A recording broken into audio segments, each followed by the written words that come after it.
जय हिंद, नमस्कार। मैं इनके सिंघानिया आप सभी को हमारे इस सेशन में बहुत बहुत स्वागत है। दोस्तों, एक बार फिर से मैं लेकर हाजिर हो गया हूँ ज़िंदगी सुनसान करने वाले रीजनिंग के प्रश्न। और ये सारे रीजनिंग के प्रश्न एनटीपीसी में पूछे गए प्रश्न हैं जो बहुत इम्पोर्टेंट प्रश्न हैं। तो चलिए इसी के साथ इस सेशन को आगाज करते हैं। और आप लोग अभी तक इस चैनल को सब्सक्राइब नहीं किए हैं तो सब्सक्राइब करके आप लोग इस फैमिली से जुड़ जाए और इस वीडियो को लाइक एंड शेयर भी कर दीजिएगा। तो पहला प्रश्न आपके सामने आने वाला है। ये रहा पहला प्रश्न। फर्स्ट ही प्रश्न आ गया, मिसिंग नंबर का प्रश्न है। यहां पर पैटर्न इस प्रकार से होगा। ये जो रो है, यह रो, इसका यहां पे मैं लिख रहा हूं 7 - 5 कर दीजिए और जितना आए उसको 6 से मल्टीप्लाई करिए। तो 6 दूनी का 12 हो गया। 12 यहाँ पे दिया गया है। अब इस वाले रो में 8 - 2 × 5, तो 6 × 5 = 30 हो गया। 30 यहाँ पे दिया गया है। इस वाले रो में देखिएगा तो 5 - 2 × 4 होगा। तो ये 4 × 12, 12 यहाँ पे दिया गया है। तो फाइनली इसी प्रकार से यहाँ पे हमारा फाइंड हो जाएगा 8 - 3 × 7। तो ये 5 हो गया, ये 7 हो गया, तो 7 × 5 = 35। तो 35 वाट के स्थान पे फिलअप होने वाला है। ऑप्शन में दिया गया है ऑप्शन नंबर बी। अगला प्रश्न पूछा गया है, नंबर सीरीज का प्रश्न है। हल्का सा अच्छा प्रश्न है, इसको देखिएगा ध्यान से। यहाँ पर 8 है, यहाँ पर वाट, यहाँ पर 30 और 105 472.5 है। पैटर्न इस प्रकार से होगा। इसमें 472.5 को डिवाइड करिए 4.5 से, तो 105 आएगा। और 105 को डिवाइड करिए 3.5 से, तो 30 आएगा। इसी प्रकार से 30 को डिवाइड करिए 2.5 से, तो यहाँ पर 12 आएगा। वाट के स्थान पे 12 आएगा। अब इस 12 को डिवाइड करिए 1.5 से, तो यहाँ पर 8 आ गया। तो इस पैटर्न के आधार पे स्पष्ट हो गया कि वाट के स्थान पे 12 आने वाला है। 12 दिया गया है ऑप्शन ए में। अगला प्रश्न पूछा गया है, बहुत अच्छा प्रश्न है। और यह प्रश्न सीटिंग अरेंजमेंट का प्रश्न है, पंक्ति वाला। यहाँ पर 2 पंक्ति के आधार पर यह प्रश्न पूछा गया है। और एक पंक्ति में 5 लड़के हैं, ए बी सी डी और ई, और एक पंक्ति में 5 लड़कियां हैं, पी क्यू आर एस और टी। एक दूसरे के सामने 2 पंक्तियों में इस प्रकार बैठे हैं कि लड़के एक पंक्ति में हैं और लड़कियां दूसरी पंक्ति में हैं। लेकिन देखिए यहाँ पर डायरेक्शन के बारे में यहाँ पर कोई मेंशन नहीं है कि लड़की का फेस किधर है और बॉय का फेस किधर है। तो देखिए ऐसे कंडीशन में जब प्रश्न में डायरेक्शन मेंशन ना हो तो वैसी स्थिति में क्या करना होता है, 2 केस यहाँ पे बन जाएगा। फर्स्ट केस में क्या होगा, बॉय को मान लो कि उसका फेस नीचे की ओर है, गर्ल को ऊपर की ओर है फेस उसका। और सेकेंड में क्या होगा, इसका रिवर्स, गर्ल का नीचे की ओर और बॉय का ऊपर की ओर। तो इस प्रकार से आपको 2 केस बनाकर ऐसे प्रश्न को सॉल्व करना होता है। तो आइए यहाँ पे सॉल्व करते हैं।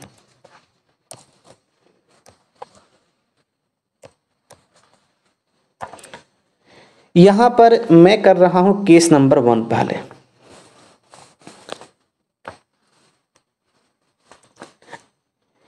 यहाँ पर एक पंक्ति ये हो गया, एक पंक्ति ये और एक पंक्ति ये हो गया। ये केस फर्स्ट है। इसमें 5 बॉय हैं, मैं बॉय को मैं ऊपर लिख रहा हूँ और ये गर्ल को नीचे। तो बॉय का जो फेस है वह नीचे की ओर यहाँ पे होगा इस प्रकार से। एक बॉय हो गया, 2 बॉय, 3, 4, 5, एकदम प्रेम से यहाँ पे समझिएगा इसको। और गर्ल का जो फेस हो गया यह ऊपर की ओर हो गया, 1, 2, 3, 4 और ये 5 हो गया। क्लियर। अब यहाँ पे मैं बात कर लूँ डायरेक्शन का। जब फेस जब नीचे की ओर होता है तो इधर लेफ्ट होता है, इधर राइट होता है। जब फेस ऊपर की ओर हो तो इधर लेफ्ट और इधर राइट होता है। ये पॉइंट स्पष्ट हो गया अच्छी प्रकार से। नाउ यहां से अब आइएगा, सी केंद्र में बैठा है, सी लड़का है जो केंद्र में बैठा है। तो यह बॉय का पंक्ति है, यहां पर सी फिक्स हो गया और ए उसकी बाईं ओर बैठा है, सी के बाईं ओर ए। अब यहाँ पे ठीक बाईं ओर यहाँ पे नहीं बोला गया है, इसलिए ए यहाँ पर भी हो सकता है या ए यहाँ पर भी हो सकता है। अभी इसका स्थान फिक्स नहीं है। नेक्स्ट पॉइंट, डी बी और सी के बीच में बैठा है। अब मैं मानता हूं कि बी यहाँ पे हो गया, तो देखिए बी और सी के बीच में डी यहाँ पे हो गया, स्पष्ट। उसके बाद टी जो एस की बाईं ओर बैठी हैं, बी के सामने बैठी हैं। देखिए बी का स्थान मैं मानता हूं कि यहाँ पर फिक्स है, तो बी के सामने कौन बैठी है, टी, यानी कि टी यहाँ पे हो जाएगी। और टी कहाँ पर है, एस के बाईं ओर है, तो स्पष्ट है कि एस को मुझे यहाँ बैठाना पड़ेगा, एस के बाईं ओर हो गई। कमा बी के सामने बैठी हैं जो ई से 2 सीट की दूरी पर है। अब देखिएगा ध्यान से, यहाँ पर जो बी है ना, यह बी ई से 2 सीट के दूरी पर है। यह पहला सीट हो गया, दूसरा सीट हो गया, यानी कि स्पष्ट यहाँ पर यह हुआ कि यहाँ पर ए नहीं होगा, यहाँ पर ई होगा।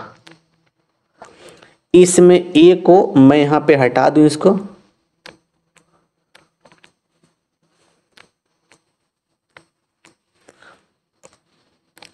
ई हट गया यहाँ पर, तो यहाँ पर ई आ गया, ई क्लियर हो गया। अब इसके बाद पी क्यू और आर के बीच में बैठी है। देखिए पी यहाँ पे होगी। अब यहाँ पर क्यू और आर का स्थान यहाँ पे फिक्स नहीं हो पाएगा, इसलिए इसको आइदर में करना होगा, यानी कि यहाँ पर क्यू या आर भी आ सकती हैं या यहाँ पर क्यू या आर भी यहाँ पे आ सकती हैं। इसलिए ये यहाँ पर इस प्रकार से बैठक यहाँ पे हो गया। तो यह बैठक हुआ केस 1 का। अब मुझे बैठाना है केस 2 में। देखिएगा यहाँ पर ये केस 2 है। अब ऊपर हो जाएगी गर्ल और नीचे हो जाएंगे बॉय। गर्ल का फेस नीचे की ओर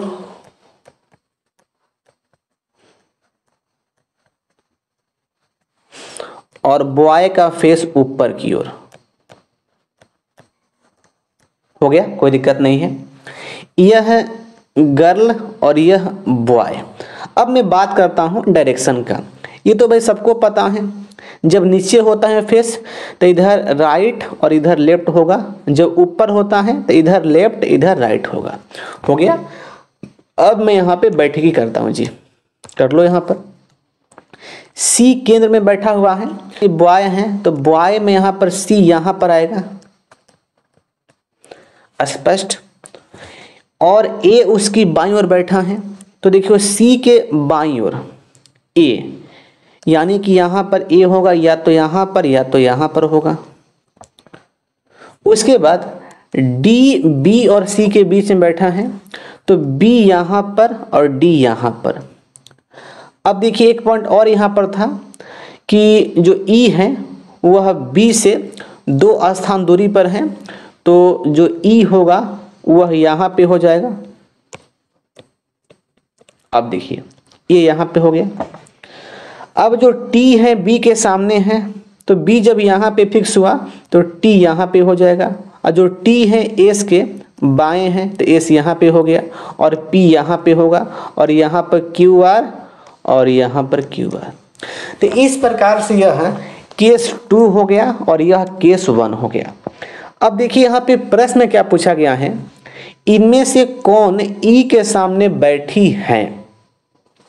केस 1 में ई के सामने P और केस 2 में ई के सामने P। तो यहाँ से स्पष्ट है कि दोनों केस में सेम यहाँ पे उत्तर आ रहा है कि ई के सामने P बैठी है। और देखिए P दिया गया है ऑप्शन बी में।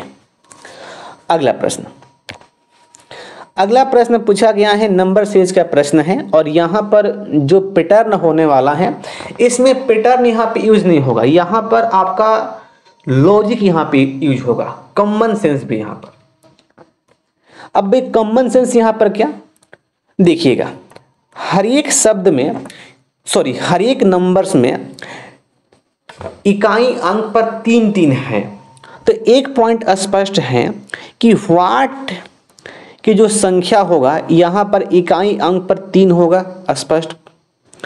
अब यहाँ पर एक छोटी सा लॉजिक यहाँ पे आपको यूज करना है। हर एक नंबर यहाँ पे अभाज्य संख्या है, और यह अभाज्य संख्या बढ़ते हुए क्रम में है, जैसे 3, 13, 23, 43, 53, 73, 83, 103, 113 है। तो अगला अभाज्य संख्या क्या होगा, 113 से अधिक ही होगा। अब आप ऑप्शन पे हल्का सा ध्यान यहाँ पे दीजिएगा। ऑप्शन ए में दिया गया 163, यह अभाज्य संख्या है, तो भाई यह भी हो सकता है उत्तर। ऑप्शन बी में दिया गया 183, यह अभाज्य संख्या नहीं है, तो यह उत्तर नहीं होगा। ऑप्शन सी में दिया गया 173, यह भी अभाज्य संख्या है, इसलिए यह भी उत्तर हो सकता है। ऑप्शन डी में 153 अभाज्य संख्या नहीं है, इसलिए उत्तर नहीं होगा। अब तो भाई यहाँ पे मामला फंस गया, 163 कि 173। रुकिए जरा, यहाँ पर मैं आपसे क्या कहा कि अभाज्य जो संख्या है वह बढ़ते हुए क्रम में है, यानी कि 113 से अधिक जो होगा हमें उसको फिलअप करना है यहाँ पर। अब बताओ 113 से एग्जैक्ट अधिक यहाँ पर कौन है, 163 है, इसलिए 173 यहाँ पे यूज नहीं होगा, 163 यहाँ पर आ जाएगा 163, यही उत्तर होने वाला है। तो बहुत ही अच्छा प्रश्न है। अगला प्रश्न, अगला प्रश्न यहाँ पे पूछा गया है, ये भी मिसिंग नंबर का प्रश्न है, और इसका जो पैटर्न होने वाला है वह इस प्रकार से होगा। एकदम ध्यान से भाई यहाँ पे इसको देखिएगा।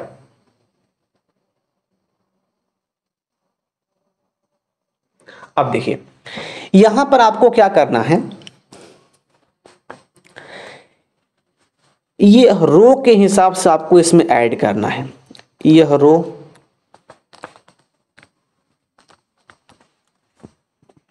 क्लियर, इसको मैं हटा दूं पहले, ये तुम हट जाओ यार। अब देखिए यहां पर इसको मैं ऐड करता हूं, इसको पहले, तो देखिए यहां पर क्या आएगा 14, और यहां पर आपको 8 को ऐड करना है, तो देखिए यह 22 आएगा। और देखो यहां पर 10 और 12 को ऐड करना है, तो देखिए ये भी यहाँ पे 22 आएगा, 22 आ गया। अब इसमें आइएगा, यहाँ पर इसमें 12, 14 को ऐड करेंगे तो यह 26 आएगा, और उसी प्रकार से 18 और 8 को ऐड करेंगे तो यहाँ पर भी 26 आएगा, स्पष्ट। अब इसमें आइएगा, यहाँ पर देखिए 10 और यहाँ पर है 6, तो ये 16 हो गया। अब देखो यहाँ पर 2 प्लस ये 14, ये भी 16 हो गया। पैटर्न को आप यहाँ पे समझ पा रहे होंगे भाई, कुछ नहीं किया है। तो इसी प्रकार से मैं यहाँ पे कर दूंगा, किसको, इसको कर लो यहाँ पर। देखो तो ये 8, 16 यहाँ पर ऐड होगा, तो देखो 8 और यहाँ पे 16 को मैं ऐड किया तो देखो यहाँ पर ये 24 यहाँ पर आएगा ना। तो भाई यहाँ पर ये 4 हैं और व्हाट पे मैं क्या रखूँ जिससे 24 आए। तो फिक्स है कि व्हाट के स्थान पे 20 आपको रखना पड़ेगा। देखिए 20 4 24 हो गया। तो स्पष्ट हुआ कि इस पैटर्न के अनुसार यहाँ पर जो उत्तर आने वाला है वह 20 आएगा। 20 दिया गया है ऑप्शन नंबर डी में। अगला प्रश्न आपके सामने ये रहा। यह भी बहुत अच्छा प्रश्न है जी, और इसमें भी बहुत बच्चे इस प्रश्न में फंसे होंगे। मैं दावे के साथ में कहता हूं कि इस प्रश्न को ना 95% बच्चे नहीं किए होंगे। यार 95 क्या, 90 आप 97 आप कर लो, 97% बच्चे इस प्रश्न को नहीं किए होंगे एग्जाम में। 3% ही बच्चे होंगे जो इस प्रश्न को किए होंगे। यह प्रश्न बहुत अच्छा प्रश्न है।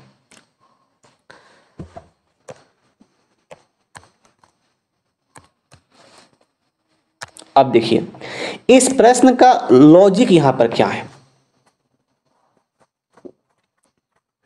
इसको मुझे हल्का से यहां पर ये करना पड़ेगा बड़ा इसको, ताकि मैं समझा दूं इसी प्रश्न में।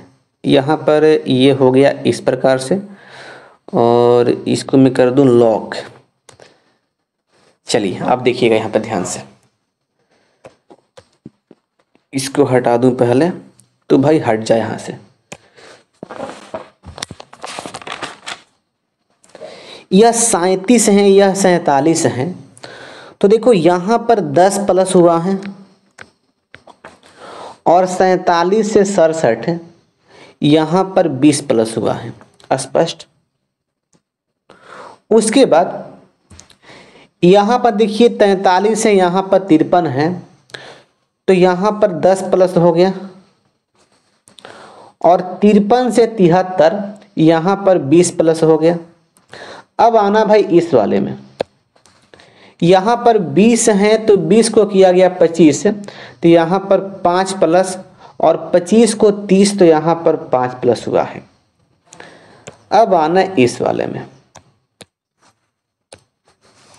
यह 16 है, यह x निकालना है हमें, और यह 24 है। देखिए x को यहाँ पर ये 16 को यहाँ पर x किया गया है। अब भाई किस प्रकार से देखिएगा ध्यान से, यहाँ पर मैं सोचा कि मैं यहाँ पे 4 प्लस करता हूँ, तो यह कितना होगा 20 होगा, और देखिए 20 में 4 प्लस करने पर कितना आ गया 24 आ गया। तो इसलिए स्पष्ट यहाँ पे हो गया, कि x के स्थान पर क्या आने वाला है 20 आने वाला है। यही इस प्रश्न का उत्तर होने वाला है 20, और देखिएगा 20 दिया गया है ऑप्शन ए में। तो इस प्रकार से यह मिसिंग नंबर का प्रश्न ये सॉल्व होने वाला है। अगला प्रश्न आपके सामने रहा। अब देखिए यहाँ पर यह प्रश्न पूछा गया है, यह रैंकिंग का प्रश्न है। बहुत स्मार्ट प्रश्न है जी। ऐसा प्रश्न बहुत बच्चे को फंसा देता है। इसको बहुत ही अच्छी प्रकार से मैं इस प्रश्न को समझाने वाला हूं, तो आप लोग एकदम पेशेंस के साथ इस प्रश्न को सीखिएगा। और ऐसा प्रश्न जीवन में जब भी आपको दिख जाए तो भाई ऐसा प्रश्न फंसना नहीं चाहिए। देखिएगा अब इसका लेक्चर यहाँ पे स्टार्ट होता है।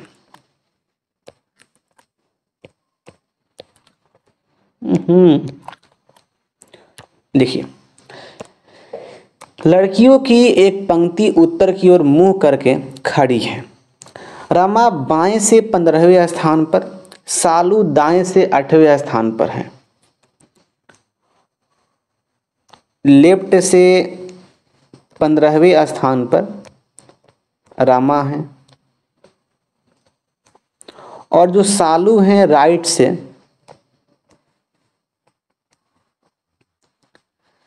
8वें स्थान पे सालू है। यह केस हो गया नॉन ओवरलैप का, और एक केस यहां पे और बन सकता है ओवरलैप का। अब देखिएगा इस प्रकार से लेफ्ट से रामा हो गई 15वां और राइट से सालू हो गई 8वां। यहाँ पर सालू हो गई और यह जो हो गया ओवरलैप का केस हो गया और यह नॉन ओवरलैप का केस हो गया है।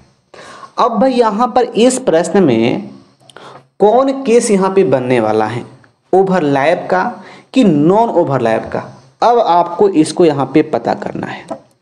देखिए आगे यहाँ पे दिया गया है कि यदि सालू का स्थान बदलकर उसे बाईं ओर 5 स्थान खिसकाकर खड़ा किया जाता है। अब यहाँ पे देखिएगा सालू का जो स्थान है 5 स्थान बाएं खिसकाना है। अब देखिए ओवरलैप में क्या होगा, सॉरी नॉन ओवरलैप में यहाँ पे क्या होने वाला है, सालू जब यहाँ पर हैं तो 5 स्थान बाएं, 1 स्थान हो गया, 2 स्थान हो गया, 3 स्थान हो गया और ये 4 स्थान हो गया और ये 5 स्थान हो गया। यानी कि यहाँ पर अब ये सालू आ गई है, सालू यहाँ पे आ गई है। अब देखिएगा यहाँ पे ओवरलैपिंग वाला घटना में कैसे होगा, सालू जब यहाँ पर है राइट से 8वां स्थान यहाँ पर है तो 5 स्थान इसको बाएं घिसकाना है। तो 1 स्थान, 2 स्थान, 3 स्थान, 4 स्थान और ये 5 स्थान। देखिए यहाँ पर ये सालू आ गई है। क्लियर। अब इसके बाद तो वह रमा के बाईं ओर ठीक बगल में होगी। अब देखिए जैसे ही इसको घसकाया जाता है तो सालू का जो स्थान होगा वह रमा के ठीक बाईं ओर होगा।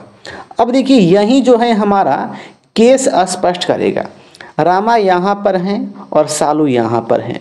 नॉन ओवरलैप के केस में रामा के ठीक बाएं ओर सालू हैं यानी कि 14वें स्थान पर, रामा 15वां है तो यह 14वां हो गई। लेकिन ओवरलैप के केस में यहाँ पे देखिए रामा यहाँ पर हैं और सालू यहाँ पर हैं, रामा के ठीक बाएं सालू नहीं है जी। तो इसलिए स्पष्ट क्या हुआ कि इस प्रश्न में ओवरलैप का केस नहीं बनेगा। मतलब यह प्रश्न ओवरलैप वाले केस से सॉल्व नहीं होगा। यह प्रश्न किससे सॉल्व होगा, नॉन ओवरलैप वाले केस से। तो मैं इसको हटा दूं, यह यहां पर अब हटने वाला है, यह हट गया। अब मेरे पास क्या बचा, नॉन ओवरलैप वाला यहाँ पर केस। अब देखिए यहाँ पर हमें क्या फाइंड करना है कि कुल कितनी लड़कियां खड़ी हैं। तो भाई ये देखो नॉन ओवरलैप में टोटल निकालने के लिए जो कंसेप्ट होता है वह इस प्रकार से होता है, टोटल बराबर left plus right plus N होता है। एन क्या, तो बीच में खड़ी छात्रों की संख्या होता है या बीच वाला संख्या होता है। अब देखिए यहाँ पर ये लेफ्ट से देखिए यहाँ पर यह पोर्शन हो गया, लेफ्ट से जो रामा है इनका स्थान क्या हो गया, 15वां हो गया और राइट से सालू का स्थान कितना हो गया, 8वां हो गया। तो यहाँ पर ये 15 हो गया और यहाँ पर ये 8 हो गया और देखो बीच में कितना है तो 1 2 3 है तो यहाँ पे 3 आ गया, तो 15 8 23 और 23 3 कितना हो गया, 26 हो गया। तो इस प्रकार से इस पंक्ति में कुल कितने लड़कियां हैं, तो 26 हैं। ये मैं यहाँ पे फाइंड कर लिया हूँ। एक पॉइंट में और मैं आपको कहना मैं चाहूँगा, तो देखिए यह जो सालू का स्थान है, यह सालू का स्थान परिवर्तित यहाँ पे स्थान है। ओके, तो यहाँ से स्पष्ट हुआ कि इस प्रश्न का जो उत्तर आने वाला है ऑप्शन यहाँ पे सी जाएगा 26। अगला प्रश्न,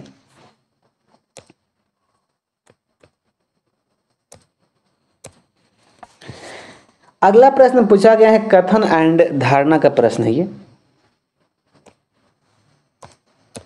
यहाँ पर कथन दिया गया है कि एक धनी व्यक्ति को मधुमेह होने की अधिकतम संभावना होती है। अब यहाँ पे दिया गया है पॉसिबिलिटी।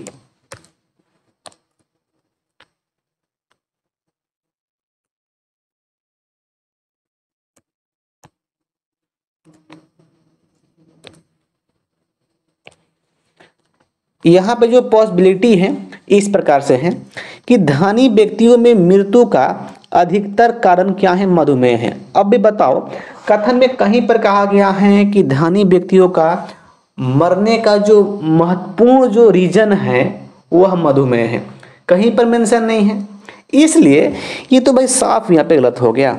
नंबर 2 देखिएगा, गरीब व्यक्तियों को मधुमेह नहीं होता है। अब भाई बताओ, कथन में कहाँ पर लिखा गया है कि जो गरीब व्यक्ति हैं उसको मधुमेह रोग नहीं होता है, इसलिए ये भी यहाँ पे रॉन्ग हो गया। तो भाई यहाँ पे दोनों रॉन्ग हो गया, यानी कि जो उत्तर जाने वाला है नाइदर जाएगा। और देखिए यह दिया गया है ऑप्शन नंबर यहाँ पे सी में। अगला प्रश्न देखिएगा, अगला प्रश्न पूछा गया है और यह प्रश्न एक बार फिर से रैंकिंग का प्रश्न। छात्रों के कक्षा में राजेश जो है शीर्ष से 15वें और प्रकाश जो है नीचे से 25वें स्थान पर है। अब यहाँ पे देखिएगा, यह जो राजेश हैं शीर्ष से 15वें स्थान पर हैं राजेश, और जो प्रकाश हैं नीचे से 25वें स्थान पर है। देखिए नीचे से 25वें स्थान पे कौन है? प्रकाश। इस प्रकार से हो गया। उसके बाद ज्ञान प्रकाश से 10 स्थान आगे है। अब देखिए ज्ञान कितना आगे है? प्रकाश से 10 स्थान आगे है। जब प्रकाश यहाँ पे हो गया 25वां, तो 10 यहाँ पे ऐड करेंगे तो 35वें स्थान पे कौन है? ज्ञान है।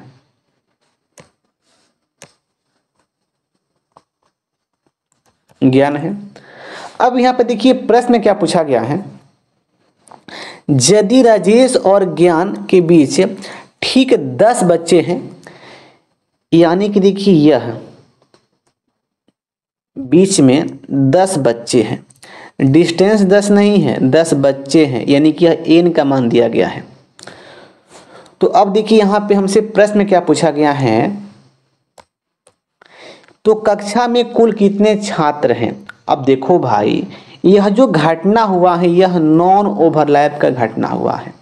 तो नॉन ओवरलैप में टोटल फाइंड करने के लिए जो कंसेप्ट होता है वह टी बराबर left plus right plus N होता है। क्लियर?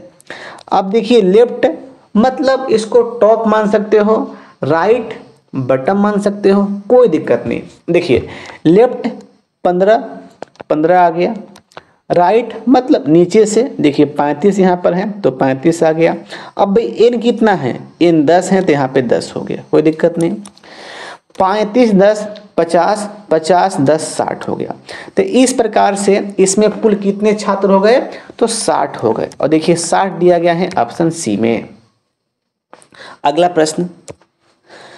प्रश्न पूछा गया है, ये वेन डायग्राम का प्रश्न है और ऐसा प्रश्न भी बहुत इंपॉर्टेंट प्रश्न होता है। अब देखिएगा यहाँ पे ध्यान से इस प्रश्न को, यहाँ पर हॉकी का सर्किल यह है, हॉकी का जो भाग है यह है, और फुटबॉल का भाग यह है, क्रिकेट का यह है। अब यहाँ पर जो प्रश्न पूछा गया है, हॉकी खिलाड़ी फुटबॉल खेलते हैं, मतलब कितने हॉकी खिलाड़ी हैं जो फुटबॉल खेलते हैं। अब देखिए यहां पर बात हुआ है ओनली बोथ का नहीं, बोथ का बात हुआ है, हॉकी भी खेलने वाले फुटबॉल भी खेलने वाले, लेकिन ओनली नहीं। देखिए ओनली कौन होगा? तो ओनली यहां पे होता है, देखो यह वाला भाग, यह वाला जो भाग होगा ओनली हॉकी और फुटबॉल, लेकिन यह जो पूरा जो भाग होगा ये पूरा भाग हॉकी और फुटबॉल यहाँ पे होगा, ये पूरा भाग। तो हमें ये पूरा भाग यहाँ पे निकालना है। हमें क्या फाइंड करना है? तो हमें यह पूरा भाग निकालना है, यह पूरा भाग निकालना है। यहाँ पर ओनली नहीं बोला है, तो बस भाई यहाँ पे क्या कर दो, तो 22 और प्लस यहाँ पे 19 कर दो। देखिए 22 19 को ऐड करने के बाद 41 आता है। और 41 दिए गए हैं ऑप्शन सी में। तो देखिए ऐसा प्रश्न बहुत इजी होता है, लेकिन बहुत बच्चे ऐसे प्रश्न में फंस जाते हैं। एक पॉइंट और, अच्छा मैं आपसे पूछूं कि इसमें केवल हॉकी खेलने वाले कितने छात्र हैं?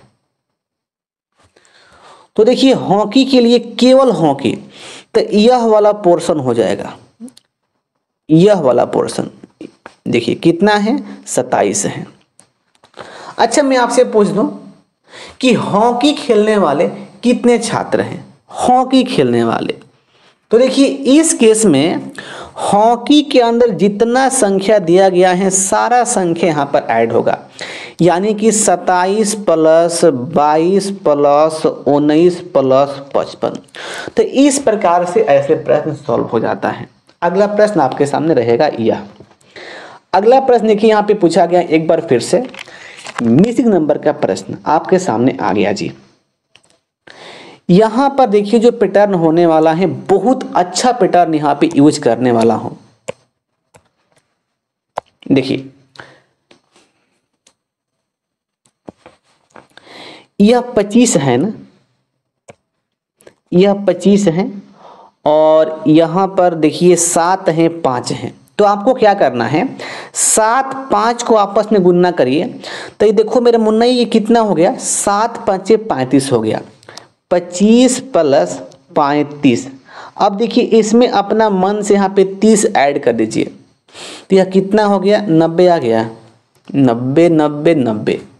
अब आना इस वाले में, रुकना भाई कंफ्यूज साफ नहीं, इसमें आना, इसमें देखिएगा यहाँ पर 30 एकदम छोड़ना है आपको। अब देखिए 10 में 6 से गुणा करेंगे और अपना मन से 30 यहाँ पे ऐड करेंगे, वही काम इसमें भी हुआ है।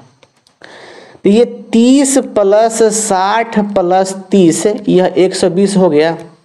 देखिए 120 यहाँ पे दिया गया है, कोई दिक्कत नहीं।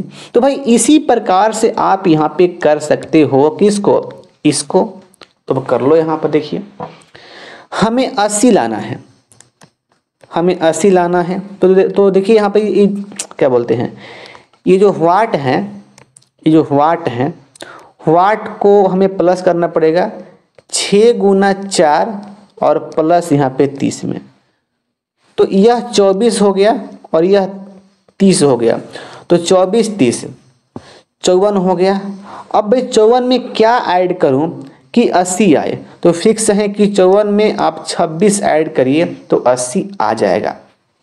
तो वाट के स्थान पे 26 आएगा और देखिए 26 दिया गया है ऑप्शन डी में। तो इस पैटर्न से ऐसा प्रश्न यहाँ पे सॉल्व हो गया। तो अगला प्रश्न आपके सामने रहेगा यह। दोस्तों अगला प्रश्न यहाँ पे पूछा गया है, समांतर चतुर्भुज की संख्या इसमें काउंट करना है। फिगर इस प्रकार से दिया गया है। तो एक पॉइंट आप हमेशा ध्यान में रखिएगा कि जीवन में जब भी आपको समांतर चतुर्भुज की संख्या निकालने को आ जाए तो बस आपको आयत काउंट करना है। क्लियर हो गया होगा? अब तो कर लो भाई यहाँ पर आयत काउंट। देखिए आयत को काउंट करने के लिए कंसेप्ट इस प्रकार से होता है, पहले कितना रो है उसको आपको देखना है और उसके बाद कितना कलम है उसको आपको देखना है। तो इस फिगर में रो 1 और 2 हैं। कलम की बात कर लो तो 1 तो ये पहले से हैं, 2 हो गया, 3 हो गया। अब आपस में क्या करना है, कलम और रो को आपस में यहाँ पे ऐड करिए। देखिएगा ये 1 2 3 हो गया, 3 और 3 यहाँ पे 6 हो गया। तो भाई कलम कितना आ गया, 6 आ गया। अब रो को यहाँ पे आपस में ऐड करिए, 2 1 3 आ गया। अब इसको आपस में गुणा कर दीजिए तो ये 36 18 आ गया। तो इस प्रकार से इसमें टोटल समांतर चतुर्भुज की संख्या कितना आ गया, 18 आ गया। 18 दिया गया है ऑप्शन सी में। तो जब भी जीवन में समांतर चतुर्भुज की संख्या पूछे तो बस आपको आयत की संख्या निकाल देना है। अगला प्रश्न, ये भी प्रश्न पूछा गया है, मिसिंग नंबर का प्रश्न है और इस प्रश्न में जो पैटर्न होने वाला है वह पैटर्न इस प्रकार से बनेगा। हल्का सा अच्छा प्रश्न है ये, इसको देखिएगा ध्यान से एकदम। देखिए इसमें क्या किया गया है, 9 8 को यहाँ पर ऐड किया गया तो ये 17 हो गया। उसी प्रकार से 17 8 को ऐड किया गया तो ये 25 हो गया। उसी प्रकार से 25 16 को ऐड किया गया तो देखिए ये यहाँ पर 41 हो जाएगा। अब 41 8 को ऐड किया गया तो 49 हो गया, 49 8 को ऐड किया गया तो 57 हो गया। तो यहाँ पर वाट के स्थान पे कितना आ गया, 41 आ गया। और देखिए 41 दिया गया है ऑप्शन सी में। तो इस प्रकार से यह मिसिंग नंबर का प्रश्न सॉल्व होने वाला है। अगला प्रश्न बहुत मस्ट इंपॉर्टेंट प्रश्न है और यह प्रश्न एनटीपीसी एग्जाम में बहुत शिफ्टों में सेम प्रश्न रिपीट हुआ है।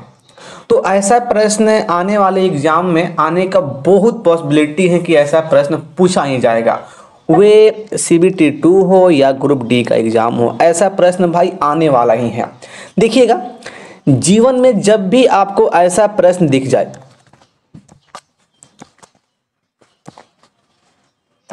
तो ऐसे प्रश्न को किस प्रकार से किया जाए, ऐसे प्रश्न को किया जाता है ऑप्शन के आधार पर। यहाँ पर कुछ कंडीशन यहाँ पर दिया होगा, उसी कंडीशन के आधार पर आपको ऑप्शन का छंटनी करना है। जैसे मशीन में चावल का छंटनी करते हैं ना, उसी प्रकार से यहाँ पर ऑप्शन का छंटनी करना है। तो देखिएगा यहाँ पर कंडीशन क्या दिया गया है, एक टीम को 13 खिलाड़ियाँ P1 P2 P3 P4 P5 P6 से P7 P8 P9 P10 11 12 13 में से चुना जाना है। एक टीम को क्या करना है, 13 खिलाड़ियों में से चुनना है। टीम में 7 खिलाड़ी होंगे, यानी कि 13 में से 7 को चुनना है। क्लियर। अब देखिए इसके लिए यहाँ पर ये पूरा कंडीशन यहाँ पे दिया गया है, ये पूरा कंडीशन है ये। अब इसी कंडीशन के आधार पे भाई आपको चुनना है। अब देखिए यहाँ पर ऑप्शन में, तो ऑप्शन नंबर यहाँ पर यह ए है। ए में 7 खिलाड़ी के यहाँ पे चयन हुआ है, P1 P3 P4 P5 P8 P9 P13 का। अब इसको कंडीशन के आधार पर यह फॉलो हुआ है कि नहीं हुआ, देखिएगा यहाँ पर P1 का चुना हुआ है। तो देखिए जो P1 यहाँ पर है, तो P1 का कंडीशन यह है कि P1 जो है P2 के साथ नहीं आएगा। यहाँ पर P2 कहीं पर नहीं है, इसलिए P1 का चुनाव यहाँ पर सही किया गया है। यहाँ पर P3 है, P3 का कोई कंडीशन नहीं है, इसलिए सही यहाँ पे चुना गया है। उसके बाद P4 है, तो देखिए P4 का कंडीशन यह है कि जो P4 है वह है P2 P6 P12 और P11 के साथ नहीं आना चाहिए और ना ही P2 के साथ आना चाहिए। तो इसलिए यहाँ पर देखो कहीं पर भी P2 P6 P12 और P11 यहाँ पे नहीं है, इसलिए P4 का भी चुनाव यहाँ पे सही हुआ है। अब P5 का मैं बात कर लूँ, देखिए P5 का कंडीशन यहाँ पर क्या है कि जो P5 है और वह P8 और P13 के साथ यहाँ पर आएगा। यहाँ पर P5 भी है, P8 भी है और P यहाँ पर 13 भी है, तो इसलिए इसका भी चुनाव यहाँ पर ठीक ठाक यहाँ पे हो गया है। अब बच गया P9, तो P9 का कोई कंडीशन यहाँ पे नहीं है, इसलिए स्पष्ट है कि ऑप्शन ए में चुने गए जो खिलाड़ी हैं इसको कंडीशन के हिसाब से चुना गया है, इसलिए ये यहाँ पर सही हो जाएगा। ऑप्शन ए क्या है, सही है। अब ऑप्शन 2 यहाँ पर देखिएगा, ऑप्शन 2 में देखिएगा ये P2 को यहाँ पे चुना गया है। P2 का कंडीशन क्या है, P2 P13 के साथ नहीं आएगा, यहाँ पर P13 को भी यहाँ पे चुना गया है, इसलिए ये तो भाई ऑप्शन यहाँ पे रॉन्ग हो गया। ऑप्शन सी, यहाँ पर P1 है और जो P1 है उसको P2 के साथ नहीं चुन सकते, यहाँ पर P2 नहीं है, इसलिए ये तो अभी सही है। अभी P3 का कोई कंडीशन नहीं है।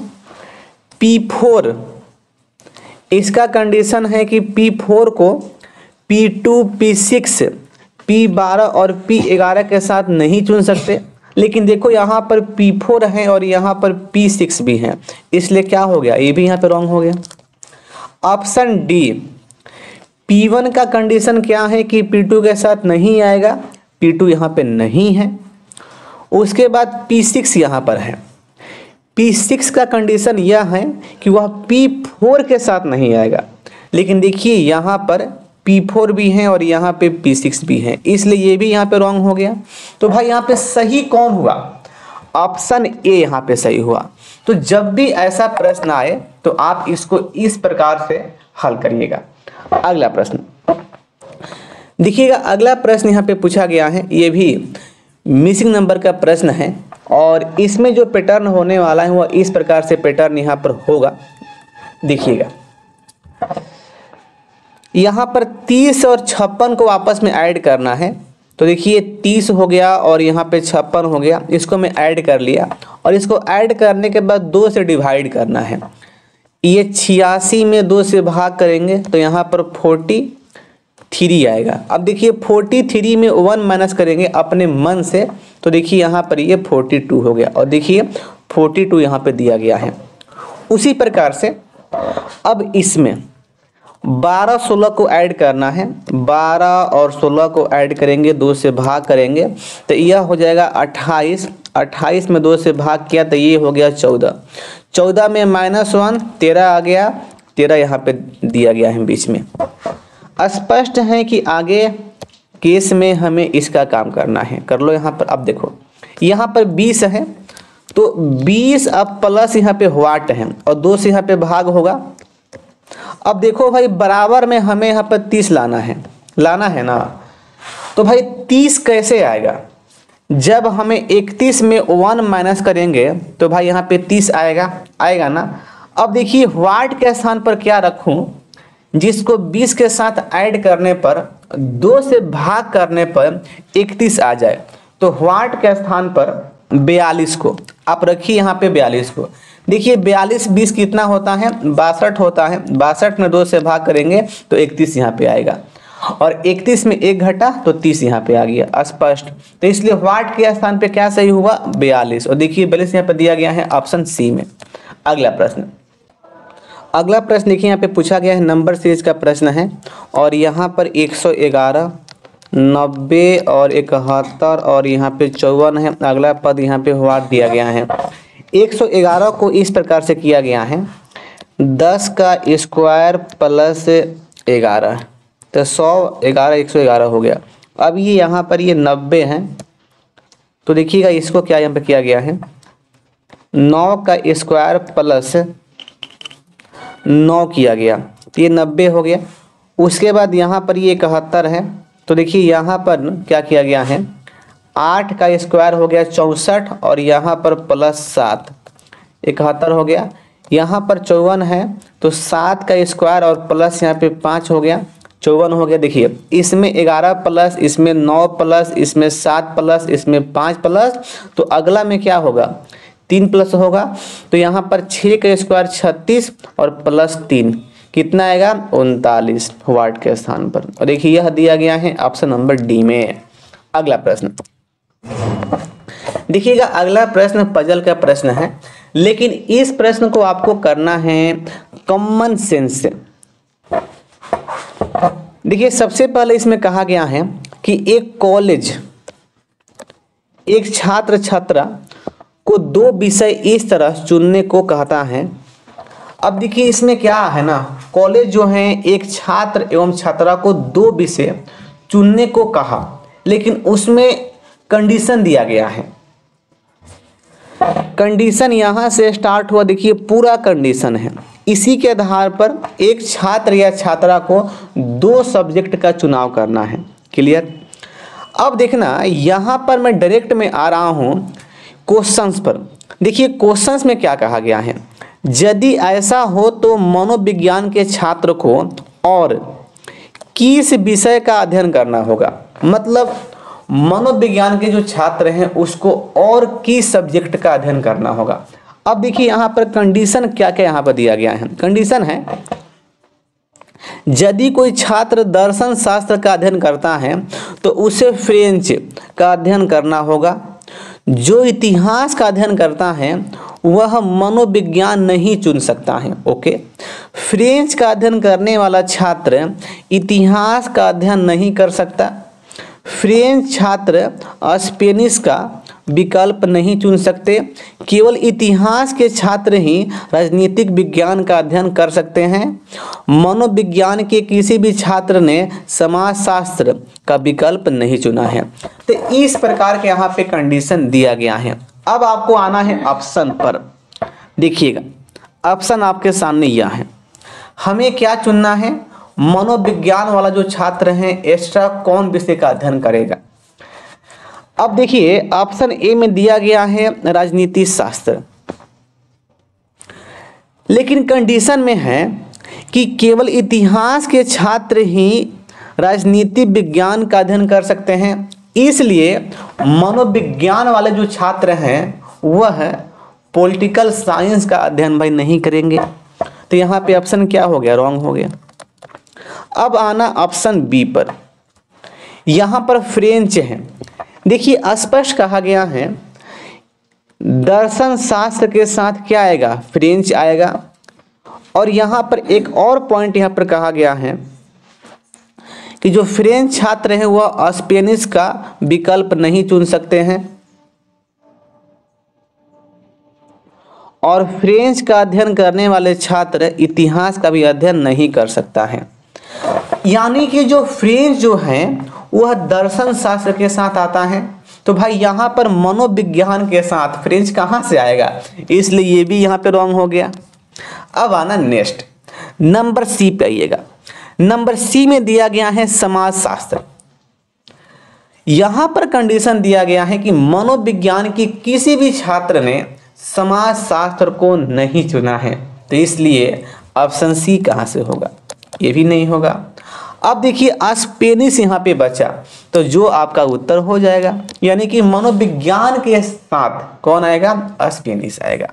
और देखिए एक कंडीशन भी यहाँ पे दिया गया था कि फ्रेंच का जो छात्र है स्पेनिश का चुनाव नहीं कर सकता, अर्थात मनोविज्ञान का जो छात्र है वही स्पेनिश का चुनाव कर सकता है।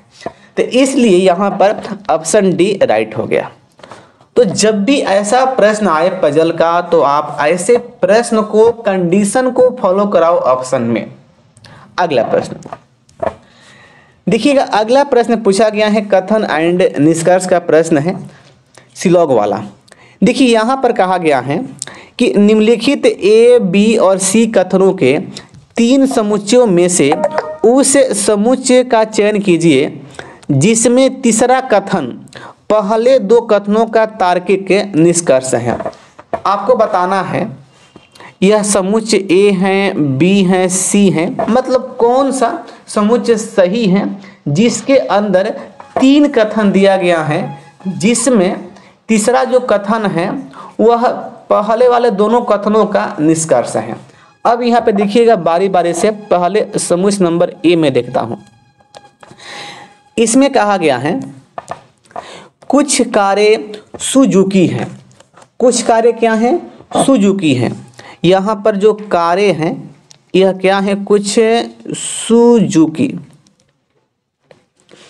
उसके बाद सभी सुजुकी क्या हैं? MPVS हैं। सभी सुजुकी MPVS हैं। क्लियर? अब उसके बाद देखिएगा यह कथन ही है कुछ कारें MPVS हैं। अब देखिए कुछ कारें क्या हैं? यहाँ पर MPVS हैं। कारें MPVS स्पष्ट है। अब आपको यहाँ पे देखना है कि यह जो तीसरा कथन है यह दोनों कथनों का निष्कर्ष भी है क्या? देखिए ना जी, कुछ कारें MPVS हैं। यहाँ पर ये तो कारें हो गया, यहाँ पर MPVS हो गया। कारें और MPVS के बीच सॉम का केस बन रहा है, यहाँ पर भी सॉम का केस बन रहा है। इसलिए यह जो तीसरा कथन है पहले वाले दोनों कथन का निष्कर्ष हो गया, यानी कि समुच्चय ए सही है। नेक्स्ट अब यहाँ पे आइएगा समुच्चय बी पर। बी वाला देखिए सभी पुरुष मनुष्य हैं। सभी पुरुष मनुष्य हो गया। उसके बाद कोई मनुष्य लाल नहीं है और कोई पुरुष लाल नहीं है, अर्थात जो लाल है वह अलग यहाँ पे बन जाएगा।